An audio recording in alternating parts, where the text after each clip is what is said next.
The cabinet slammed hard enough that I stopped breathing for a second. Not because I was angry, because for half a heartbeat, I thought somebody would answer. That's the part nobody warns you about after the house gets quiet. You still turn your head, still wait, still expect footsteps that already stopped years ago.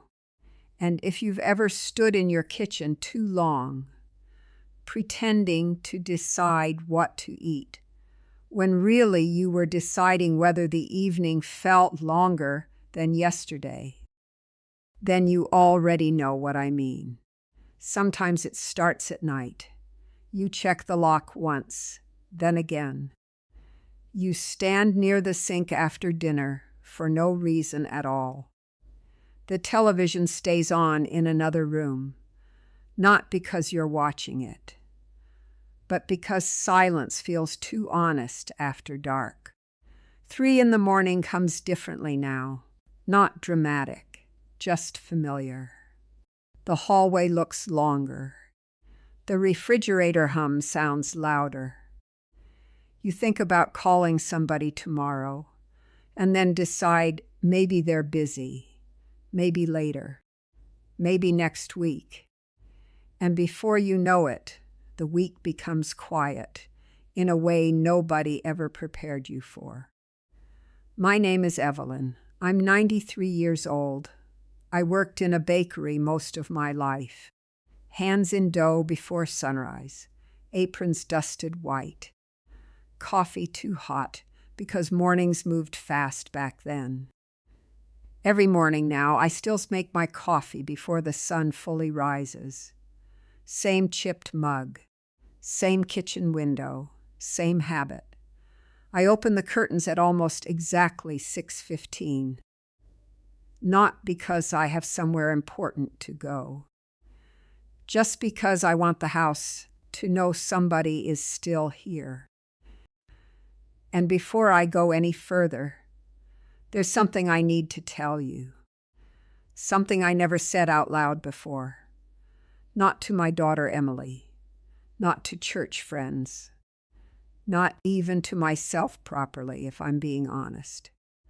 There was a morning, 2 years ago maybe, no, closer to 3, when I almost let something very small convince me my life had quietly finished before I had. I'll tell you what happened. I promise I will. But not yet. Because if I tell you too early, you'll miss the part that matters more. And if this kind of conversation feels like something you wish somebody had said sooner, stay with me here. Maybe even subscribe. This little corner is for people trying to make sense of the years after life changes shape. The strange thing is, it isn't the big moments that shrink a life. It's the ordinary little ones. Buying smaller bread because the bigger loaf goes stale. Cooking less because leftovers feel too quiet. Standing in the grocery aisle, staring at soup far too long. Because somehow choosing between chicken noodle and tomato suddenly feels bigger than it should. Nobody talks about that. Nobody says, what one day the house may stay neat because nobody moved through it. Nobody says, one day you'll realize you haven't heard your own laugh in a while. Nobody says, you might stop making proper dinners because setting one plate on a table can feel heavier than carrying groceries. And if you know what I'm talking about, let me say something I wish someone had said to me sooner. The shrinking is not weakness. You are not failing.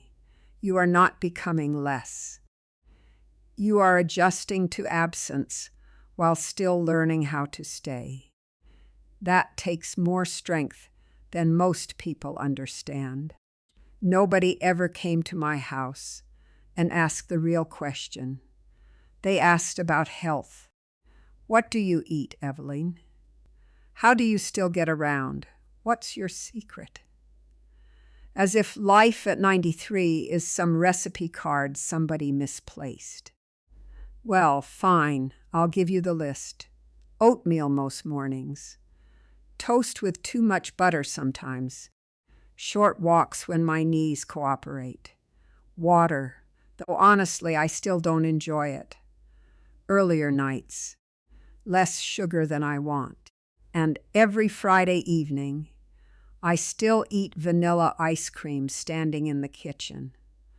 Because Frank used to say, dessert tasted better when rules weren't involved. Frank was my husband, 48 years, gone 11 now, still correcting me from memory. He used to say this thing whenever I rushed around too much. Evie, slow down. You're here, but you're somewhere else. Lord, that irritated me, mostly because he was right. Anyway, write down the list if you want. Drink water, move your body, sleep enough, call people, eat decent food, all real, all worth something. But if I stop there, you'll leave this conversation having missed the whole thing. Because what nearly took me wasn't food, wasn't age, wasn't even the quiet house. No, it was something smaller, sneakier. And before I tell you what that was, there's somebody I want you to know about. Her name was Margaret Lawson. Lived 3 streets over, retired nurse, sharp woman. The kind who corrected your grammar while handing you pie. Always looked put together. Hair perfect. Walked every morning. Everybody admired her. Honestly, I did too. We met because she walked past my bakery every Tuesday years ago. Always exactly 7:15. Ordered black coffee, no sugar, same seat, same newspaper folded twice. One winter afternoon, we were both older by then, husband gone for me, husband gone for her. We sat near the diner window while snow pressed against the glass, coffee cooling between us, and she said something I never forgot, quietly, almost embarrassed. She said, "Evenings are getting longer than I know what to do with." That sentence stayed with me, because I understood it immediately, not the words, the space underneath them. She had done everything right, healthier than most people half her age. One afternoon, I can't remember if it was spring or late winter. No, spring because the sidewalk smelled wet after rain. I noticed her curtains hadn't opened. Small thing, easy to miss. A few days later, I heard she'd passed, quietly, at home. And I remember standing near my sink, thinking about that sentence. Evenings are getting longer. Because what wears a person down sometimes isn't catastrophe. Sometimes it's repetition, stillness, the feeling that tomorrow already looks exactly like yesterday. You might be listening right now thinking, "That sounds nice, Evelyn, but my situation is different. Maybe. Stay with me a little longer."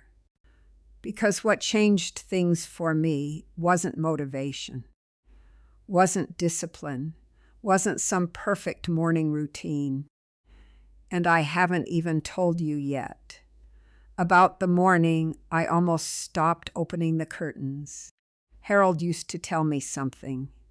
Not in a mean way, never mean, quietly. The way people say something after years of watching.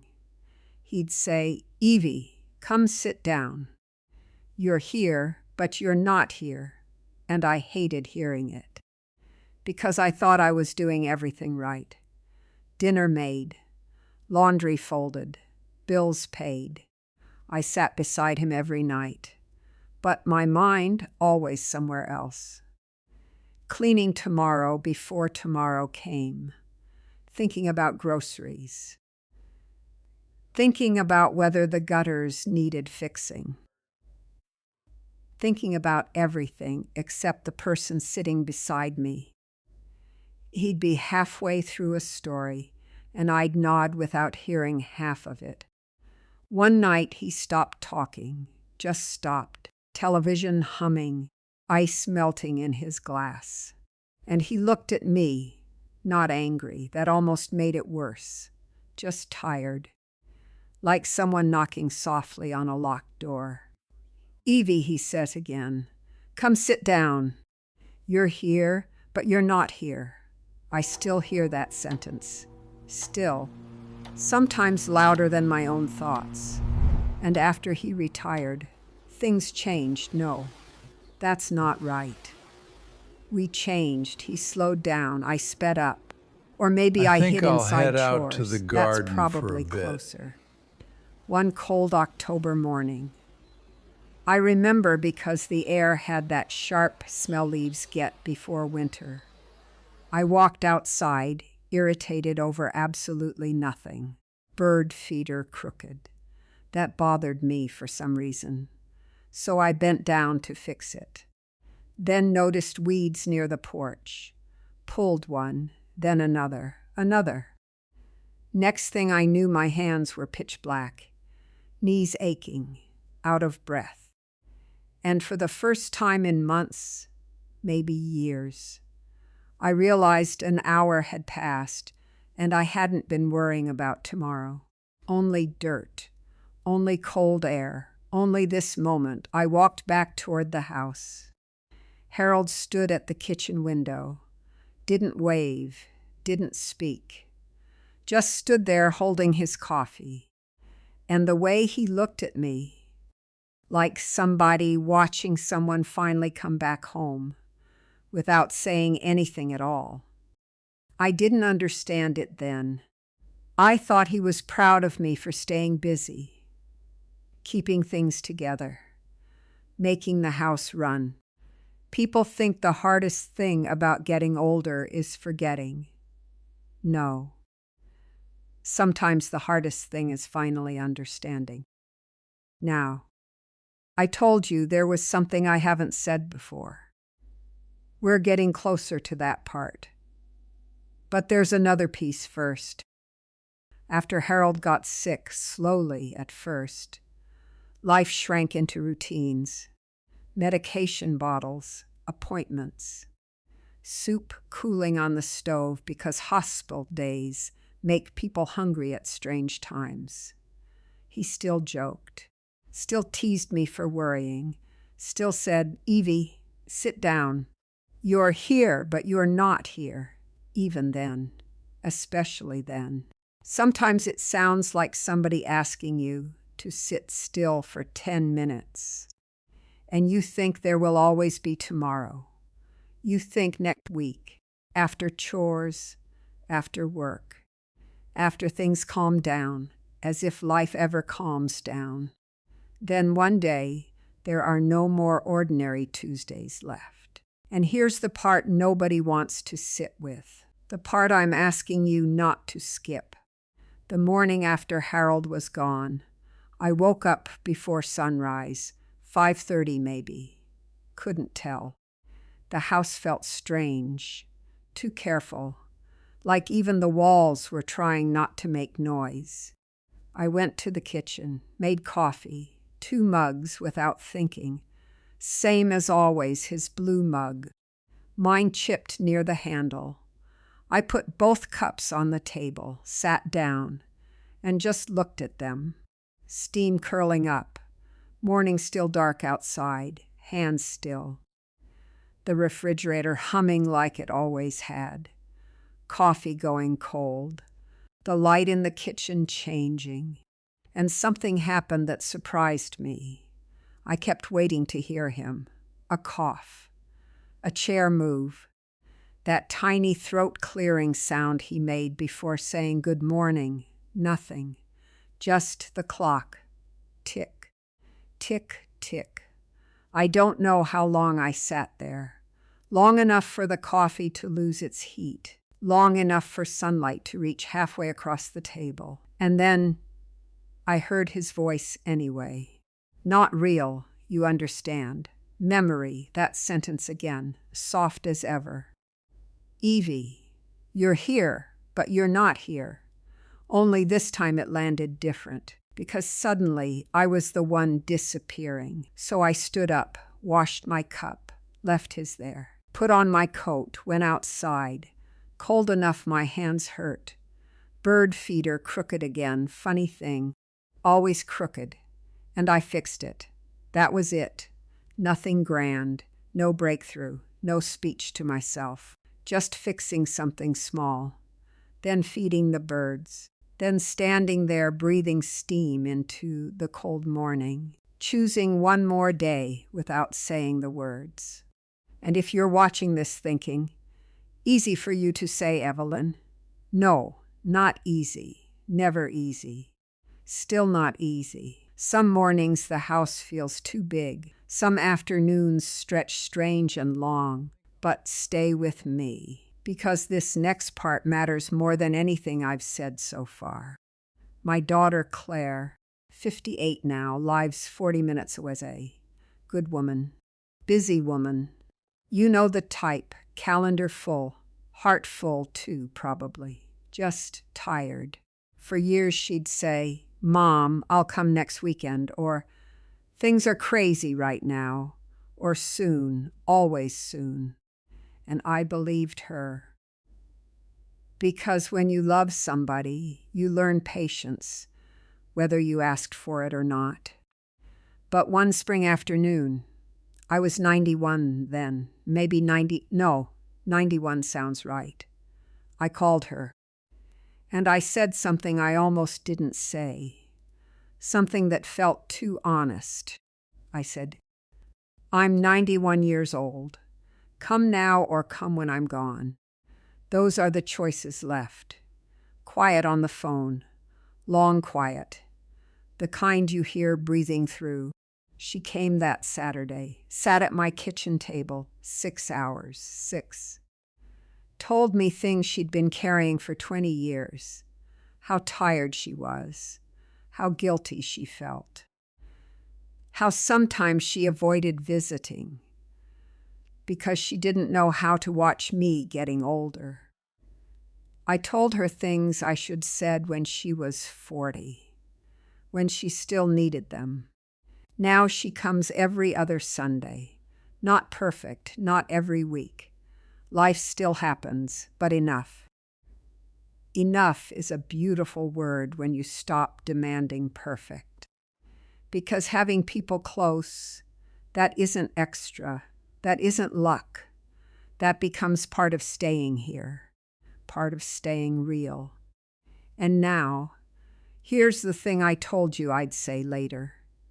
The thing I never said out loud before. I used to think Harold left me. That sounds terrible to admit at 93, doesn't it? But stay with me.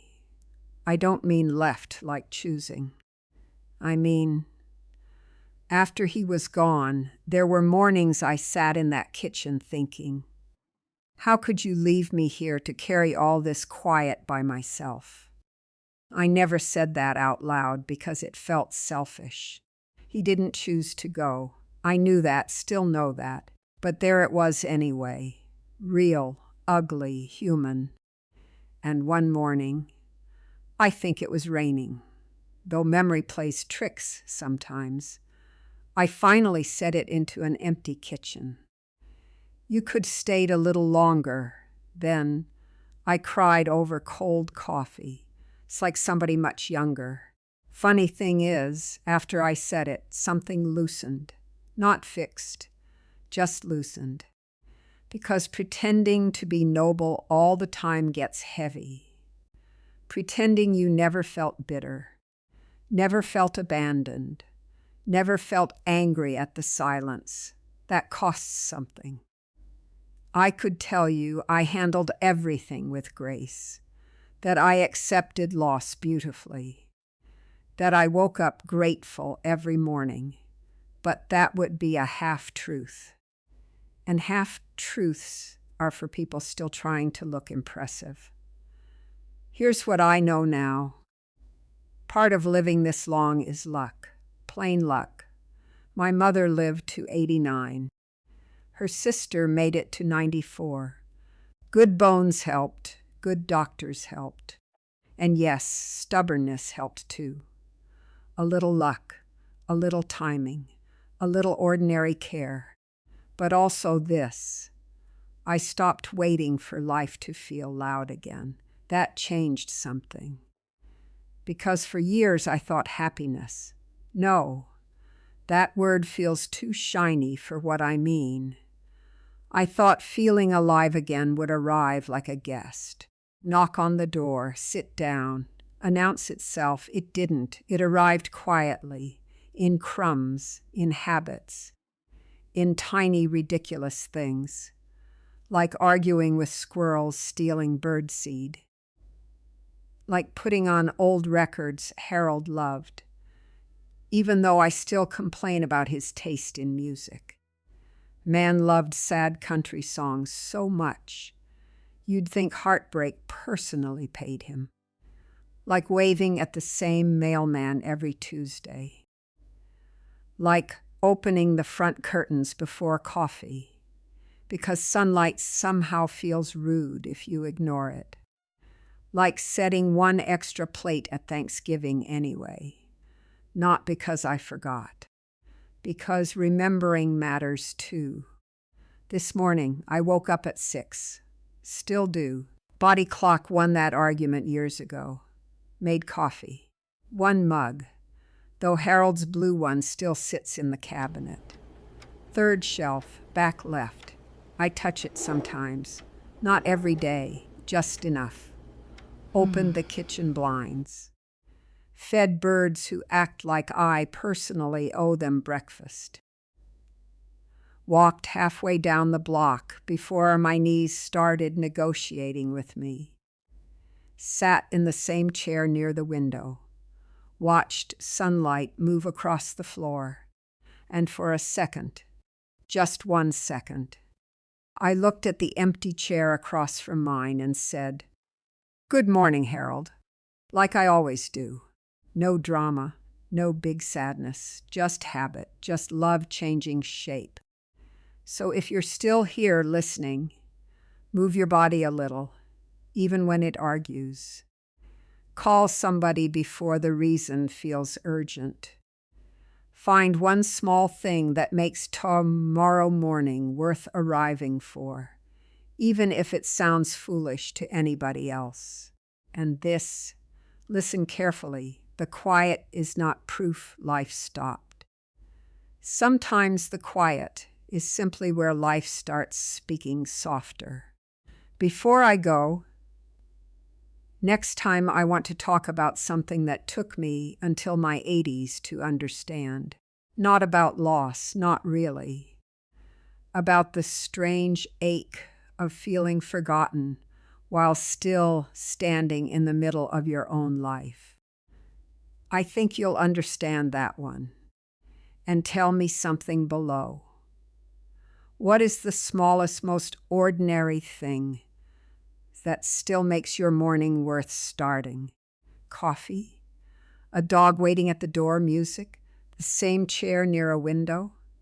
Tell me the real thing. I read them, sometimes late at night, sometimes twice. Because if you found yourself here tonight, you're not sitting alone in this quiet. Not really.